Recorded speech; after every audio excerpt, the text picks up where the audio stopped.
साथियों, आप सभी का यहाँ पर स्वागत है। इस वीडियो में हम लोग घटना चक्र के करंट अफेयर्स पॉइंटर 2020-21 जो यह पत्रिका है इसको कवर कर रहे हैं। और आज की वीडियो में हम लोग अंतर्राष्ट्रीय परिदृश्य के अंतर्गत अंतर्राष्ट्रीय प्रकरण, अंतर्राष्ट्रीय सम्मेलन और अंतर्राष्ट्रीय निर्वाचन के बारे में चर्चा करेंगे। और यह इसका छठा वीडियो है, तो इसको प्रारंभ करते हैं।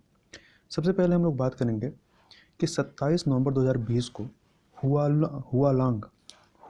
लांग स्पेलिंग क्या है? HUALONG हुआलांग वन टेक्नोलॉजी या हुआलांग वन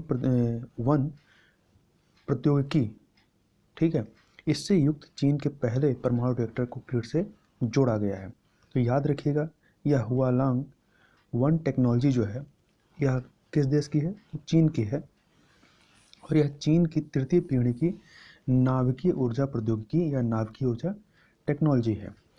आगे बात कर लेते हैं। अगला है कि 7 जुलाई 2017 को नाभिकीय हथियारों के निषेध पर संधि, या इसको इंग्लिश में कहते हैं treaty on the provision of nuclear weapons को न्यूयॉर्क में अंगीकृत किया गया था। कब? 7 जुलाई 2017 को। और 24 अक्टूबर 2020 को होंडुरस एक देश है, यह नाभिकीय हथियारों के निषेध पर जो यह संधि है इसका अनुसमर्थन अर्थात रेटिफाई करने वाला 50वां, कौन से नंबर का? 50वां राष्ट्र बन गया है। चूंकि 50 राष्ट्रों द्वारा इसको अनुसमर्थन कर दिया गया है, इसके पश्चात यह जो संधि है नाभिकीय हथियारों के निषेध पर संधि, यह 22 जनवरी 2021 से क्या हो जाएगा? लागू हो जाएगा।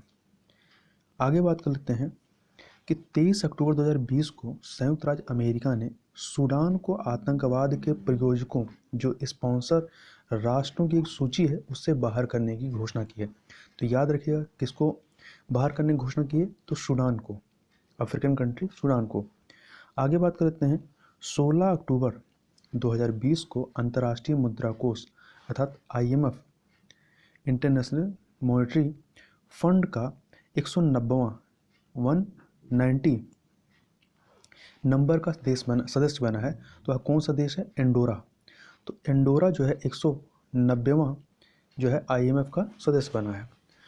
आगे बात कर लेते हैं। अक्टूबर 2020 में ब्लू फ्लैग इंटरनेशनल जूरी के द्वारा भारत के 8 समुद्री तटों को ब्लू फ्लैग प्रमाण सर्टिफिकेट प्रदान किया गया है। ब्लू फ्लैग सर्टिफिकेट प्रदान किया गया। अब एक तो यह संख्या महत्वपूर्ण है कि भारत कितने तटों को दिया गया, समुद्र तटों को? तो 8 को दिया गया। अब ये 8 समुद्र तट कौन से हैं जिनको ब्लू फ्लैग सर्टिफिकेट प्राप्त हुआ है?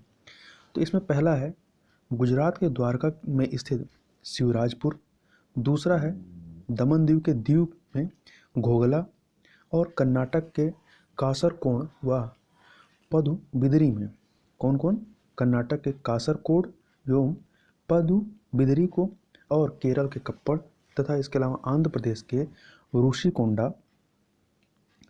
ऋषिकोंडा जो ओलिव रिडले के लिए जाना जाता है और मगरमच्छों के लिए, और उड़ीसा के पुरी का गोल्डन, तथा अंडमान निकोबार द्वीप समूह का राधानगर। तो ये जो 8 भारतीय समुद्र तट हैं इन्हें ब्लू फ्लैग सर्टिफिकेट प्रदान किया गया है। आगे बात कर लेते हैं। एक संस्था है जिसका नाम क्या है? CICA, जिसका पूरा नाम है conference on interaction and confidence building measures in Asia. इसके CICA की 2020 से 2022 की अवधि के लिए कजाकिस्तान को अध्यक्षता प्रदान की गई। मतलब कजाकिस्तान ने CICA की 2020 से 2022 तक की अवधि के लिए अध्यक्षता ग्रहण की है। और यह जो CICA है अर्थात conference on interaction and confidence building measures in Asia, इसकी स्थापना हुई थी 1999 में, सितंबर 1999 में। और इसका हेडक्वार्टर कहाँ है? तो कजाकिस्तान के नूर सुल्तान में है। आगे बात कर लेते हैं। 14 सितंबर 2020 को महिलाओं की स्थिति पर संयुक्त राष्ट्र आयोग, इंग्लिश में कहें तो United nation commission on the state of women, इसका जो सदस्य चुना गया है भारत को। किसको चुना गया है? भारत को चुना गया है। अगला है कि भी हाल ही में रेडियो खगोल विज्ञान के क्षेत्र में अपनी अभिनव अभियांत्रिकी उन्नत प्रौद्योगिकी एवं विज्ञान योगदानों हेतु IEEE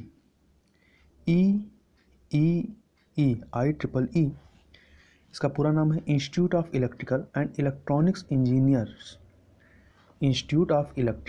इलेक्ट्रॉनिक्स इंजीनियर्स माइलस्टोन प्रदान किया गया है। किसको? Giant Metre Wave Radio Telescope को। किसको? Giant Metre Wave Radio Telescope को। शॉर्ट में आप लिख सकते हैं GMRT, और यह कहाँ पे स्थित है? पुणे में। इसके पहले वर्ष 2012 में यह IEEE माइलस्टोन प्रदान किया गया था। वर्ष 1895 में सर JC बोस द्वारा रेडियो तरंगों के उत्पादन एवं अधिग्रहण के प्रदर्शन को। इसके अलावा वर्ष 1928 में, वर्ष 2012 में इन दोनों चीज़ों को दिया गया था। वर्ष 1928 में सर CV रमन द्वारा रमन प्रभाव की खोज को। आगे बात कर लेते हैं।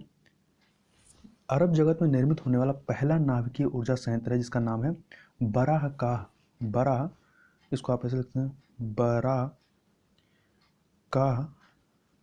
संयंत्र। और यह बराह परमाणु संयंत्र स्थित कहाँ है? तो संयुक्त अरब अमीरात अर्थात UAE के अबू धाबी में। और इसको डिजाइन और विकसित किसने किया है? तो अमीरात नाभिकीय ऊर्जा निगम तथा कोरिया विद्युत ऊर्जा निगम ने। और यह जो परमाणु ऊर्जा संयंत्र है इसमें 4 परमाणु रिएक्टर हैं जिनमें से प्रत्येक की क्षमता कितनी है? 1400 मेगावाट की है। और इसके अलावा अरब जगत का यह जो पहला, मतलब UAE जो है अरब जगत का पहला और विश्व का 33 नंबर का राष्ट्र है जिसने सुरक्षित, स्वच्छ और विश्वसनीय विद्युत ऊर्जा के उत्पादन हेतु नाभिकीय ऊर्जा संयंत्र का विकास किया है। तो याद रखिएगा, अरब जगत का यह पहला है। आगे बात कर लेते हैं। यूनेस्को के अंतर सरकारी महासागरीय विज्ञान आयोग के द्वारा प्रारंभ किया गया एक सामुदायिक प्रदर्शन आधारित कार्यक्रम सुनामी रेडी, ये जो है, तो इस आयोग ने उड़ीसा के 2 गांवों को सुनामी रेडी टैग प्रदान किया है। अब इस सुनामी रेडी टैग किसको दिया गया है? उड़ीसा के 2 गांव, एक है गंजाम जिला के वेंकट रायपुर और दूसरा है जगत सिंहपुर जिला का नोलिया शाही। तो याद रखिएगा, ये जो सुनामी रेडी, ये एक सामुदायिक प्रदर्शन आधारित कार्यक्रम है। यह किसके द्वारा प्रारंभ किया गया? तो यूनेस्को के अंतर सरकारी महासागरीय विज्ञान आयोग के द्वारा। और इसके तहत उड़ीसा के 2 गांवों को सुनामी रेडी टैग प्रदान किया गया है। मतलब सुनामी से लड़ने के लिए ये दोनों गांव तैयार हैं। एक है आपका उड़ीसा के गंजाम जिले का वेंकट रायपुर, दूसरा है उड़ीसा के जगत सिंहपुर जिले का नोलिया शाही। तो याद रखिएगा, और हिंद महासागर के ये पहले ऐसे 2 गांव हैं जिन्हें सुनामी तैयारी के लिए ये सुनामी रेडी टैग प्रदान किया गया है, जो कि उड़ीसा के दोनों जिले हैं। और इसी प्रकार से हिंद महासागर क्षेत्र में सुनामी रेडी कार्यक्रम को कार्यान्वित करने वाला भारत विश्व का पहला देश है। तो यह भी याद रखिएगा। आगे बात कर लेते हैं। सतत विकास हेतु संयुक्त राष्ट्र महासागर विज्ञान आयोग के द्वारा 2021 से लेकर 2030 का जो दशक है, इसको संयुक्त राष्ट्र महासागर विज्ञान दशक घोषित किया गया है। ठीक है, सतत विकास हेतु 2021 से 2030 का ये जो दशक है, इसे संयुक्त राष्ट्र महासागर विज्ञान दशक घोषित किया गया है। और सुनामी से संबंधित याद रखिएगा कि प्रत्येक वर्ष विश्व सुनामी जागरूकता दिवस मनाया जाता है 5 नवंबर को। तो 5 नवंबर को विश्व सुनामी जागरूकता दिवस मनाया जाता है। आगे बात कर लेते हैं। जुलाई 2020 में विश्व व्यापार संगठन था WTO, वर्ल्ड ट्रेड ऑर्गेनाइजेशन, इसमें पर्यवेक्षक का दर्जा प्रदान किया गया है तुर्कमेनिस्तान को। किसको प्रदान किया गया है? तुर्कमेनिस्तान को।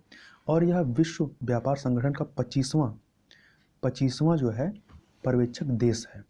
और वर्तमान में विश्व व्यापार संगठन के सदस्य देशों की जो संख्या कितनी है? 164 है। और WTO की स्थापना कब हुई थी? 1995 में हुई थी। और आगे बात कर लेते हैं। वह अमेरिकी राष्ट्रपति जिसने मूलतः वर्ष 1955 में 1955 में जो है खुला आकाश संधि, ओपन स्काई ट्रीटी की परिकल्पना की थी। यह ध्यान रखिएगा, यह जो ओपन स्काई ट्रीटी है मेनली अमेरिका और रशिया के मध्य की है। तो इसकी परिकल्पना की थी ड्वाइट आइजनहावर के द्वारा। 1955 में अमेरिका के राष्ट्रपति ड्वाइट आइजनहावर के द्वारा। और यह खुला आकाश संधि या ओपन स्काई ट्रीटी इफेक्टिव कब हुई? 1 जनवरी 2002 से। और अभी पिछले इसी वर्ष 22 मई 2020 को अमेरिका ने औपचारिक रूप से इस ओपन स्काई ट्रीटी से खुद को अलग करने की घोषणा की है। आगे बात कर लेते हैं। 6 जुलाई 2021 को जो है संयुक्त राज्य अमेरिका विश्व स्वास्थ्य संगठन अर्थात WHO से जो है बाहर हो जाएगा। तो अमेरिका ने WHO से अलग होने की घोषणा की है और यह 2021 में बाहर हो जाएगा। और ध्यान रखिएगा, यदि पूछा जाए कि WHO की स्थापना कब हुई थी, तो 7 अप्रैल 1948 को। और इसी 7 अप्रैल को क्या मनाया जाता है? विश्व स्वास्थ्य दिवस मनाया जाता है। और इसका हेडक्वार्टर कहाँ है? तो स्विट्जरलैंड के जेनेवा में है। आगे बात कर लेते हैं संयुक्त राष्ट्र सुरक्षा परिषद। जो संयुक्त राष्ट्र सिक्योरिटी काउंसिल है, इसमें सदस्यों की संख्या कितनी है?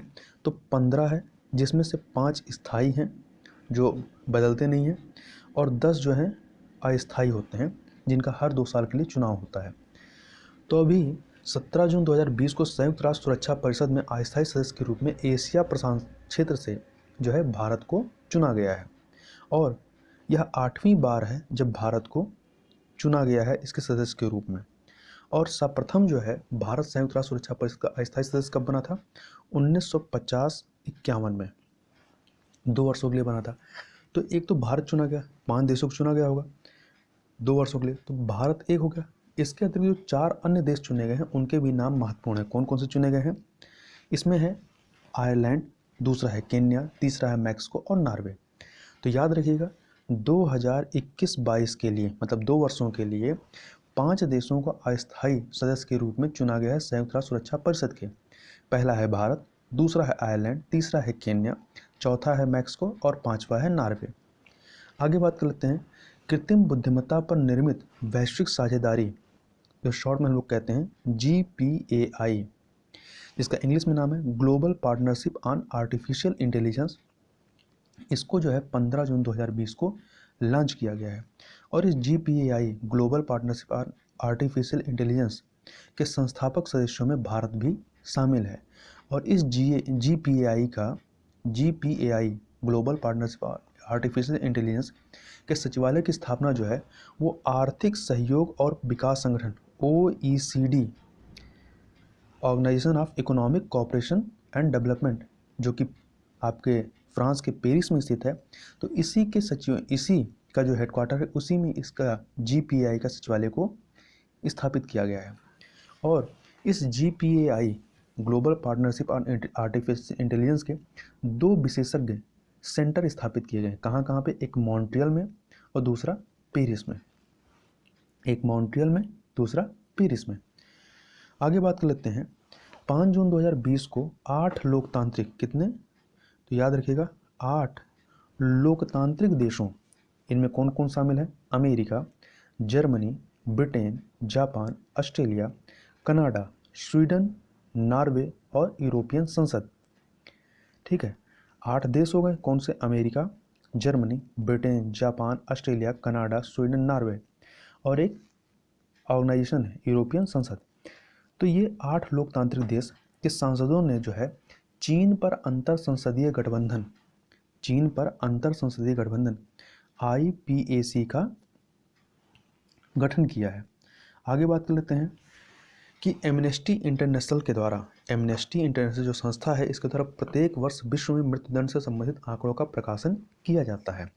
और अमेरिका का न्यू हैम्पशायर जो कि वहाँ का एक राज्य है, तो न्यू हैम्पशायर अमेरिका का 21वें नंबर का राज्य है, जिसने वर्ष 2019 में सभी अपराधों हेतु मृत्युदंड को समाप्त कर दिया है। मतलब किसी भी अपराध के लिए मृत्युदंड नहीं दिया जाएगा। और एमनेस्टी इंटरनेशनल के अनुसार वर्ष 2019 में मृत्युदंड की सज़ा क्रियान्वित कितने देशों में की गई? 20 देशों में क्रियान्वित की गई। और 2019 के अंत तक कानून के माध्यम से सभी अपराधों हेतु मृत्युदंड को समाप्त कर दिया कितने देशों ने? 106 देशों ने। इसी संबंधित है कि वर्ष 2019 में सर्वाधिक मृत्युदंड कहाँ क्रियान्वित किया गया? ईरान में क्रियान्वित किया गया। कहाँ पे? ईरान में किया गया। कितने? 25 251 251 से अधिक यहाँ पे मृत्युदंड दिया गया है। आगे बात कर लेते हैं, अप्रैल इसी से संबंधित है। अप्रैल 2020 में अल्पवयस्कों अर्थात नाबालिगों हेतु मृत्युदंड की सजा का समाप्त करने की घोषणा की है सऊदी अरब ने। तो सऊदी अरब ने जो है अप्रैल 2020 में नाबालिगों या अल्पवयस्कों हेतु मृत्युदंड की सजा को समाप्त करने की घोषणा की थी। याद रखिए किस देश से? संयुक्त सऊदी अरब ने। आगे बात कर लेते हैं, 27 मार्च 2020 को नाटो NATO नाटो, जिसका पूरा नाम क्या है? North Atlantic Treaty Organization, North Atlantic Treaty Organization, इसकी सदस्यता ग्रहण की है किसने? उत्तरी मैसेडोनिया ने। और उत्तरी मैसेडोनिया इसका 30वां सदस्य बना है। कौन सा? 30वां सदस्य बना है। और याद रखिएगा इस नाटो की स्थापना कब हुई थी? अप्रैल 1949 में। अप्रैल 1949 में इसकी स्थापना हुई थी। और इसका हेडक्वार्टर कहाँ है? तो बेल्जियम की राजधानी ब्रुसेल्स में। कहाँ पे? बेल्जियम की राजधानी ब्रुसेल्स में इसका हेडक्वार्टर है।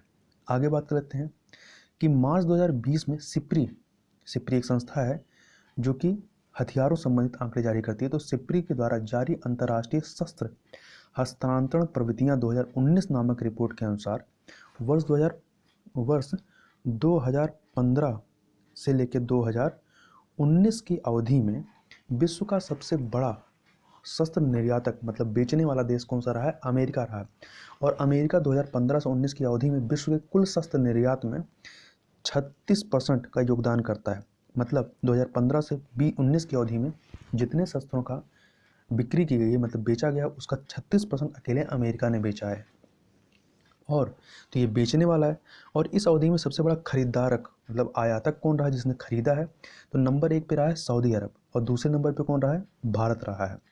और भारत की 2015 से 19 के बीच में विश्व के कुल शस्त्र आयात में हिस्सेदारी देखें तो कितनी रही है? 9.2%। मतलब जितना हथियार बिका है उसका 9.2% हथियार भारत ने खरीदा है। तो दूसरे नंबर पे है। और भारत को शस्त्रों की सर्वाधिक आपूर्ति मतलब भारत ने सर्वाधिक शस्त्र किस देश से खरीदा है? तो रूस से खरीदा है। और वहीं यदि बात करें कि विश्व के प्रमुख शस्त्र निर्यातकों मतलब शस्त्र बेचने वालों हथियार को बेचने वाली उस सूची में यदि भारत के स्थान की बात करें कि भारत किस नंबर पे बेचने वालों में आता है, निर्यातकों में आता है, तो 23वें नंबर पे आता है। और भारत के जो शीर्ष 3 सबसे बड़े ग्राहक हैं जो भारत से हथियार खरीदते हैं उसमें नंबर 1 पे है आपका म्यांमार, जो कि जितना भी हथियार भारत भेजता है उसका 46% अकेले म्यांमार खरीदता है। दूसरे नंबर पे श्रीलंका है, ये 25% खरीदता है। और तीसरे नंबर पे मॉरिशस है, ये 14% खरीदता है। तो याद रखिएगा शीर्ष 3 ग्राहक कौन से हैं भारत के? म्यांमार है, श्रीलंका है और मॉरिशस है। आगे बात कर लेते हैं, अफ्रीका का एकमात्र ऐसा क्षेत्रीय संगठन जो केवल द्वीपीय मतलब जो आइलैंड है उन राष्ट्रों से निर्मित है। और ये राष्ट्र किसके अंतर्गत आते हैं? अफ्रीका कंटिनेंट के अंतर्गत आते हैं। तो इस क्षेत्रीय संगठन का नाम है हिंद महासागर आयोग।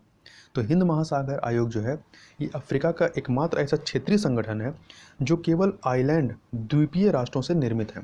इसकी स्थापना कब हुई थी? इस आयोग की स्थापना वर्ष 1982 में हुई थी। कब हुई थी? वर्ष 1982 में हुई थी। और वर्तमान में हिंद महासागर आयोग के 5 पूर्णकालिक सदस्य हैं। 5 पूर्णकालिक सदस्य कौन कौन से हैं? तो इसमें आपका मॉरिशस, सेशल्स, रियूनियन जो है ये फ्रांस का समुद्र पारीय क्षेत्र है। मतलब इस पर जो है अधिकार किसका है? फ्रांस का है। तो मॉरिशस, सेशल्स, रियूनियन, कोमोरोस और मेडागास्कर। तो 5 हो गए। पहला मॉरिशस, दूसरा सेशल्स, तीसरा रियूनियन, चौथा कोमोरोस और 5वां मेडागास्कर। तो ये 5 पूर्णकालिक सदस्य हैं। चर्चा में यह इसलिए आया क्योंकि मार्च 2020 में हिंद महासागर आयोग में पर्यवेक्षक का दर्जा भारत को प्रदान किया गया है। ठीक है। और इससे पहले भारत के अलावा जो है जापान और संयुक्त राष्ट्र संघ जो है इसके पर्यवेक्षक का दर्जा प्राप्त सदस्य रहे हैं। आगे बात कर लेते हैं कि 5 फरवरी 2020 को अमेरिका के राज्य सचिव secretary of state Mike Pompeo द्वारा अंतर्राष्ट्रीय धार्मिक स्वतंत्रता गठबंधन को लॉन्च किया गया। किसको लॉन्च किया गया? अंतर्राष्ट्रीय धार्मिक स्वतंत्रता गठबंधन को। और आगे बात कर लेते हैं भारतीय भेषज संहिता आयोग IPC, इसको इंग्लिश में कहते हैं इंडियन फार्माकोपिया आयोग। यह जो आयोग है यह भारत सरकार के स्वास्थ्य और परिवार कल्याण मंत्रालय के अंतर्गत एक स्वायत्त संस्था है और इसकी स्थापना कब हुई थी? 1956 में हुई थी, 1956 में हुई थी। और भारत सरकार के विधि एवं न्याय मंत्रालय के द्वारा व्यतिकारी राज्य क्षेत्र या पारस्परिक राज्य क्षेत्र या रेसिप्रोकेटिंग टेरिटरी घोषित किया गया है। किसे? यूएई को, संयुक्त अरब अमीरात को घोषित किया गया है। अगला है 2 जनवरी 2020 को अमेरिकी रक्षा विभाग द्वारा जारी वक्तव्य के अनुसार अमेरिकी सैन्य बलों के द्वारा की गई एक रक्षात्मक कार्रवाई के तहत Islamic Revolutionary Guard Corps Quds Force Islamic Revolutionary Guard Corps Quds Force, यह शॉर्ट में लिख सकते हैं IRGC-QF, इसके प्रमुख कासिम सुलेमानी को मार गिराया था। ये जो संगठन है Islamic Revolutionary Guard Corps Quds Force, यह ईरान के सशस्त्र बलों ईरानियन आर्म फोर्स की एक शाखा है। अगला है 11 दिसंबर 2019 को टाइम पत्रिका ने पर्सन ऑफ द ईयर घोषित किया है। किसे? ग्रेटा थनबर्ग को। और ये time person of the year घोषित यानी सबसे युवा व्यक्ति रहे हैं। इनकी आयु कितनी है? 16 वर्ष जब इनको घोषित किया गया। और ये स्वीडन की जलवायु परिवर्तन कार्यकर्ता हैं। याद रखिए किस देश संबंधित? स्वीडन की। और 2020 का जो time person of the year घोषित किया गया, किसे किया गया है? जो अमेरिका के नए राष्ट्रपति जो बिडेन चुने गए हैं और उपराष्ट्रपति कमला हैरिस को। आगे चलते हैं, अब अंतर्राष्ट्रीय सम्मेलनों की बात कर लेते हैं। तो इसमें सबसे पहले बात करते हैं कि 29 नवंबर से 3 दिसंबर 2020 के मध्य छठे नंबर के ब्रिक्स युवा शिखर सम्मेलन का आयोजन किया गया रूस के उलियानोस्क नामक स्थान पर। तो याद रखिए कहाँ पर किया गया? रूस में किया गया। अगला है रियाद सऊदी अरब में है। तो रियाद में वर्चुअल माध्यम से 15वें G20 लीडर शिखर सम्मेलन जो है 2020 सऊदी अरब की मेजबानी में संपन्न हुआ 21 से 22 नवंबर 2020 के मध्य। याद रखिएगा जो 15वां G20 शिखर सम्मेलन था इसकी मेजबानी किसने की? तो सऊदी अरब ने की है। और इसमें भारत का प्रतिनिधित्व किसने किया है? प्रधानमंत्री नरेंद्र मोदी ने। और इस 15वें G20 शिखर सम्मेलन का जो थीम रहा या जो केंद्रीय विषय रहा है वह था सभी के लिए 21वीं सदी के अवसरों का एहसास। इंग्लिश में कहें तो realising the opportunity of 21st century for all. इसके अलावा ये तो 2020 की बात थी। 2021 में G20 की अध्यक्षता किसने ग्रहण की है? तो इटली ने। 2021 में G20 की अध्यक्षता कौन करेगा? इटली करेगा। इसके बाद 2022 में जो है वो इंडोनेशिया करेगा। 2023 में भारत करेगा। तो याद रखिएगा भारत कब करेगा? 2023 में। पहले 2022 में करने वाला था, अब 2023 में करेगा। और 2024 में कौन करेगा? ब्राज़ील करेगा। आगे बात कर लेते हैं इसी से संबंधित कि नवंबर 2020 में आयोजित G20 लीडर शिखर सम्मेलन वर्ष 2020 में सऊदी अरब की अध्यक्षता में आयोजित होने वाली G20 नेताओं की दूसरी बैठक थी। इससे पूर्व G20 एक्स्ट्रा ऑर्डिनरी लीडर शिखर सम्मेलन का आयोजन कब किया गया था? मार्च 2020 में। अब ब्रिक्स शिखर सम्मेलन की बात करें तो 12वें ब्रिक्स शिखर सम्मेलन का आयोजन कब किया गया? 17 नवंबर 2020 को। और इस 12वें ब्रिक्स शिखर सम्मेलन की अध्यक्षता किसने की? रूस के राष्ट्रपति व्लादिमीर पुतिन ने। मतलब कि 12वां जो ब्रिक्स शिखर सम्मेलन आयोजित किया गया ये किसकी अध्यक्षता में किया गया? तो रूस की अध्यक्षता में किया गया। और इसका जो केंद्रीय विषय था ब्रिक्स का BRICS, ब्रिक्स का जो केंद्रीय विषय था वो क्या था? वैश्विक स्थिरता, साझा सुरक्षा एवं अभिनव विकास के लिए ब्रिक्स साझेदारी, या इंग्लिश में कहें तो BRICS partnership for global stability, shared security and innovative growth. और इसमें भारत का प्रतिनिधित्व किसने किया? प्रधानमंत्री नरेंद्र मोदी ने। और इसके सम्मेलन के उपरांत मतलब समापन पे जो है ब्रिक्स नेताओं के द्वारा मास्को घोषणा पत्र को अंगीकृत किया गया। तो ये 12वां था। 13वें नंबर का जो ब्रिक्स शिखर सम्मेलन 2021 में होगा उसकी मेजबानी कौन करेगा? तो भारत के द्वारा किया जाएगा। तो यहाँ याद रखिए ये अल्फ़ाबेटिक मतलब ये जो अक्षर है इसी क्रम में होता है। तो इस बार रूस कर रहा है, इसके पहले ब्राज़ील ने किया होगा, अगला इंडिया करेगा, इसके बाद 22 में चाइना करेगा, फिर साउथ अफ्रीका करेगा। आगे बात कर लेते हैं 12 से 15 नवंबर 2020 के मध्य 37 नंबर के 37वें आसियान शिखर सम्मेलन एवं संबंधित बैठकों का आयोजन जो है वो वियतनाम की अध्यक्षता में संपन्न हुआ।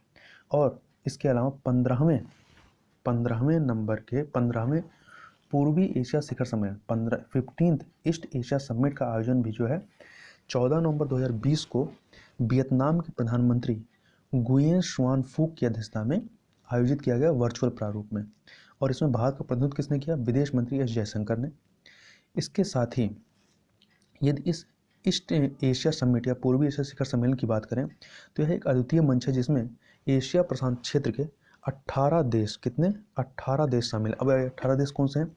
तो जो आसियान है, आसियान के 10 सदस्य देश, 10 आसियान सदस्य राष्ट्र, इसके अलावा ऑस्ट्रेलिया, न्यूजीलैंड, चीन, भारत, जापान, कोरिया गणराज्य, रूसी संघ और संयुक्त राज्य अमेरिका। तो ये कुल 18 देश हैं, इसके सदस्य हैं। अगला है इसी में 17वें आसियान भारत शिखर सम्मेलन का आयोजन जो है 12 नवंबर 2020 को हुआ। और इस शिखर सम्मेलन के दौरान प्रधानमंत्री नरेंद्र मोदी ने कोविड-19 आसियान रिस्पॉन्स फंड में 10 लाख अमेरिकी डॉलर की राशि के योगदान की घोषणा की। और इसी 17वें आसियान भारत शिखर सम्मेलन के दौरान नेताओं ने इस अवधि मतलब 2021 से 2025, 2021 से लेकर 2025 की अवधि के लिए नई आसियान भारत कार्य योजना को अंगीकृत किया है। अब आगे चलते हैं। एससीओ की बैठक के बारे में बात करें तो संघाई सहयोग संगठन के राष्ट्र प्रमुखों की परिषद के 20वें शिखर सम्मेलन की अध्यक्षता कौन करेगा? व्लादिमीर पुतिन, रूसी राष्ट्रपति व्लादिमीर पुतिन करेंगे।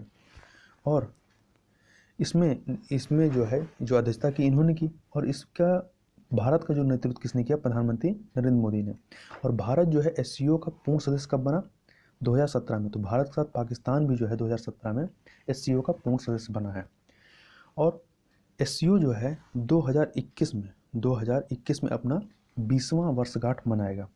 वहीं पे एससीओ के शासनाध्यक्षों की परिषद का 19वां शिखर सम्मेलन वीडियो कॉन्फ्रेंसिंग के माध्यम से आयोजित किया गया 30 नवंबर 2020 को। और इस एससीओ के शासनाध्यक्षों की परिषद के 19वें शिखर सम्मेलन की अध्यक्षता किसने की? भारत ने की है। आगे चलते हैं। अंतर्राष्ट्रीय सौर गठबंधन ISA इंटरनेशनल सोलर अलायंस द्वारा वर्चुअल प्रारूप में पहले विश्व सौर प्रौद्योगिकी शिखर सम्मेलन का आयोजन किया गया 8 सितंबर 2020 को। और इस शिखर सम्मेलन के दौरान सौर प्रौद्योगिकी पर एक अंतर्राष्ट्रीय जर्नल लॉन्च किया गया जिसका नाम है सोलर कंपास 360। क्या नाम है? सोलर कंपास 360 नाम है। इसके अलावा अंतर्राष्ट्रीय सौर गठबंधन की तीसरी सभा थर्ड असेंबली का आयोजन जो है वर्चुअल प्रारूप में 14 से 16 अक्टूबर 2020 के मध्य में हुआ।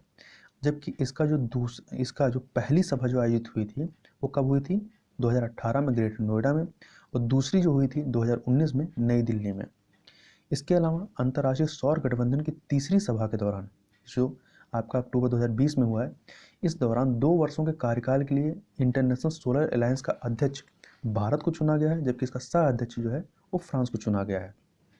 इसके अलावा एशिया प्रशांत क्षेत्र हेतु इंटरनेशनल सोलर अलायंस का उपाध्यक्ष जो है वो फिजी और नौरू को चुना गया है।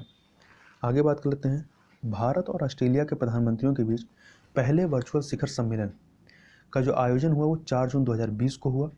और इसके तहत भारत और ऑस्ट्रेलिया के विदेश एवं रक्षा मंत्रियों के मध्य रणनीतिक मुद्दों पर चर्चा हेतु 2+2 वार्ता जो आयोजित की जाएगी प्रत्येक 2 वर्षों पर की जाएगी। आगे बढ़ते हैं CMS के बारे में। CMS यह क्या देख लेते हैं। तो वन्य जीवों की प्रवासी प्रजातियों के संरक्षण पर अभिसमय के पक्षकारों के सम्मेलन को जो है CMS कॉप के नाम से जानते हैं। इसको इंग्लिश में कहते हैं convention on the conservation of migratory species of wild animals. तो इसका जो COP 13 है, इसका आयोजन फरवरी 2020 में कहाँ पे हुआ है? गुजरात के गांधीनगर में हुआ है। और इसका जो केंद्रीय विषय था या जो विषय था वह था migratory species connect the planet and together we welcome them home. और इसका जो शुभंकर था वो क्या था? गिवी सोन चिरैया। क्या था? गिवी सोन चिरैया था। और पहली बार ऐसा हो रहा है कि जब CMS कॉप का आयोजन भारत में किया गया है। और इस CMS कॉप का जो आयोजन है प्रत्येक 3 वर्ष पर किया जाता है। और इसी आयोजन के दौरान जो है गांधीनगर घोषणा पत्र को भी जारी किया गया। आगे बात कर लेते हैं, इसी से संबंधित है कि भारतीय अभिनेता रणदीप हुड्डा को, ये अभिनेता भी और पर्यावरण कार्यकर्ता भी हैं, तो भारतीय अभिनेता और पर्यावरण कार्यकर्ता रणदीप हुड्डा को वर्ष 2023 मतलब जब तक अगला वाला बैठक नहीं होगा, 3 साल बाद होगा, तो अगला जब CMS COP14 होगा तब तक के लिए इस जलीय प्रवासी प्रजातियों हेतु CMS दूत जो है नामित किया गया है। और CMS COP13 के दौरान प्रवासी प्रजातियों हेतु जिन 7 चैंपियंस को चिन्हित किया गया है, ये 7 चैंपियंस मतलब 7 देश कौन से हैं? इनमें आपका Germany, Bharat, Italy, Monaco, Norway, यूरोपीय आयोग तथा पर्यावरण एजेंसी अबू धाबी है। अगला है कि भारत और अफ्रीका के रक्षा मंत्रियों का जो पहला सम्मेलन है वो 6 फरवरी 2020 को कहाँ आयोजित किया गया? उत्तर प्रदेश के लखनऊ में। तो यह महत्वपूर्ण है, याद रखिएगा कि भारत और अफ्रीका के रक्षा मंत्रियों का पहला सम्मेलन जो है फरवरी 2020 में उत्तर प्रदेश की राजधानी लखनऊ में आयोजित किया गया। अगला है कि 2 से 15 दिसंबर 2019 के मध्य जलवायु परिवर्तन पर संयुक्त राष्ट्र संरचना अभिसमय, जिसे शॉर्ट में हम लोग कहते हैं UNFCCC, United nation framework convention on climate change के पक्षकारों अर्थात COP25 की जो या 25वें सत्र की जो बैठक है या आयोजन किया गया, कहाँ किया गया?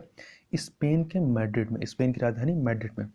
हुआ क्या था, इसकी अध्यक्षता या इसके ये जो आयोजन होना था ये चिली में होना था, परंतु कुछ कारणों से इसका आयोजन जो है वो आपका स्पेन के मैड्रिड में होता है, परंतु इसकी अध्यक्षता किसके पास रही? चिली के पास ही थी। तो इसका अध्यक्षता चिली ने की, परंतु आयोजन कहाँ पे हुआ? स्पेन के मैड्रिड में हुआ। और इसमें भारत के प्रतिनिधिमंडल का नेतृत्व किसने किया? भारत के पर्यावरण मंत्री प्रकाश जावड़ेकर ने। और इसकी अध्यक्षता किसने की थी? तो चिली की पर्यावरण मंत्री कैरोलिना स्टीमड जेल्डवियर ने, कैरोलिना जेल्डीवर ने। अब कुछ हम लोग अंतर्राष्ट्रीय निर्वाचन की बात कर लेते हैं। तो 59वें अमेरिकी राष्ट्रपति चुनाव जो संपन्न हुए आपके 3 नवंबर 2020 को, इसमें अमेरिका के 46वें राष्ट्रपति निर्वाचित हुए हैं जो बाइडेन। ये डेमोक्रेटिक पार्टी के हैं और ये 20 जनवरी 2021 को राष्ट्रपति पद की शपथ लेंगे। और ये अभी तक के अमेरिका के इतिहास में सबसे उम्रदराज राष्ट्रपति के रूप में चुने गए हैं, जिनकी उम्र कितनी है? 78 ईयर्स। और पहली अश्वेत एवं एशियाई मूल की पहली अमेरिकी उपराष्ट्रपति कौन नियुक्त किए हैं? कमला हैरिस हैं। और ये अमेरिका की पहली महिला उपराष्ट्रपति भी के रूप में भी चुनी गई हैं। कमला हैरिस जो हैं एक कैलिफोर्निया से अमेरिकी सेनेटर रही हैं। और जो बाइडेन के बारे में याद रखिएगा, ये बराक ओबामा के कार्यकाल में उपराष्ट्रपति भी थे। ये 47वें नंबर के उपराष्ट्रपति भी थे 2009 से 2017 तक। इसके अलावा 14 नवंबर 2020 को जो है किर्गिस्तान के नए प्रधानमंत्री चुने गए हैं। कौन? Artem Novikov. आगे चलते हैं, बेल्जियम के नए प्रधानमंत्री कौन चुने गए? अलेक्जेंडर डी क्रू चुने गए हैं। और वहीं सितंबर 2020 में सोमालिया के 20वें प्रधानमंत्री के रूप में मोहम्मद हुसैन रोबले ने पदभार ग्रहण किया है। और जापान के बारे में देखें तो जापान के प्रधानमंत्री शिंजो अबे के त्यागपत्र देने के बाद वहाँ के योशीहिदे सुगा ने जापान के नए प्रधानमंत्री के रूप में शपथ ली है। और वहीं श्रीलंका के प्रधानमंत्री कौन चुने गए? महिंद्रा राजपक्षे चुने गए हैं। और सिंगापुर में जो आम चुनाव हुआ है वो 10 जुलाई 2020 को हुआ है। और यहाँ पर 5वीं बार सिंगापुर के प्रधानमंत्री चुने गए हैं ली सियन लुंग जो कि पीपुल्स एक्शन पार्टी के हैं। वहीं आइसलैंड का राष्ट्रपति पुनः चुने गए हैं गुडनी जोहानसन। तो गुडनी जोहानसन जो है आइसलैंड के दोबारा से राष्ट्रपति चुने गए हैं। और वहीं जून 2020 में मलावी के राष्ट्रपति निर्वाचित हुए लाजरस चकवेरा। और जनवरी 2020 को ग्रीस की संसद ने देश की पहली महिला राष्ट्रपति के रूप में कैटरीना शकेला रोपोउलो को जो है राष्ट्रपति चुना गया है। और ये ग्रीस की 13वीं नंबर की राष्ट्रपति हैं। और यही बात किया जाए कि विश्व की प्रथम महिला राष्ट्रपति कौन थी, तो अर्जेंटीना की इसाबेल मार्टिनेज डी पेरॉन थी। और यदि कहा जाए कि लोकतांत्रिक रूप से निर्वाचित विश्व की पहली महिला राष्ट्रपति कौन थी, तो आइसलैंड की बिगडिस फिनबोग डाटिर बिगिडिस फिनबोग डाटिर थी। और वहीं वर्तमान में यदि कहा जाए कि विश्व में किसी भी देश के सबसे युवा प्रधानमंत्री कौन है, तो ये हैं फिनलैंड के प्रधानमंत्री सना मारिन जो कि 34 वर्ष की हैं। और वहीं सना मारिन जो है फिनलैंड के प्रधानमंत्री का पदभार कब ग्रहण किया था, दिसंबर 2019 में। और अर्जेंटीना के राष्ट्रपति के रूप में पदभार ग्रहण किसने किया है, अल्बर्टो फर्नांडिज ने। किसने, अल्बर्टो फर्नांडिज जो है ये अर्जेंटीना के राष्ट्रपति चुने गए हैं। वहीं कनाडा के दूसरे कार्यकाल के लिए प्रधानमंत्री चुने गए हैं जस्टिन ट्रूडो। और श्रीलंका के नए राष्ट्रपति कौन चुने गए हैं, गोटाबाया राजपक्षे। जबकि प्रधानमंत्री कौन चुने गए, महिंदा राजपक्षे चुने गए हैं। और इंडोनेशिया के राष्ट्रपति के रूप में अपने दूसरे कार्यकाल के लिए कौन चुने गए हैं, जोको विडोडो जो है ये इंडोनेशिया के राष्ट्रपति दोबारा चुने गए हैं। वहीं ट्यूनीशिया में हुए राष्ट्रपति चुनाव में काइस सईद जो हैं वो ट्यूनीशिया के राष्ट्रपति चुने गए हैं। तो ये कुछ चीज़ें थी अंतर्राष्ट्रीय निर्वाचन संबंधित। इसके अलावा अंतर्राष्ट्रीय सम्मेलन और अंतर्राष्ट्रीय प्रकरण संबंधित चीज़ें थी जिनको हम लोगों ने यहाँ पर कवर किया। तो इस वीडियो में बस इतना ही, मिलते हैं नेक्स्ट वीडियो में, तब तक के लिए बहुत बहुत धन्यवाद।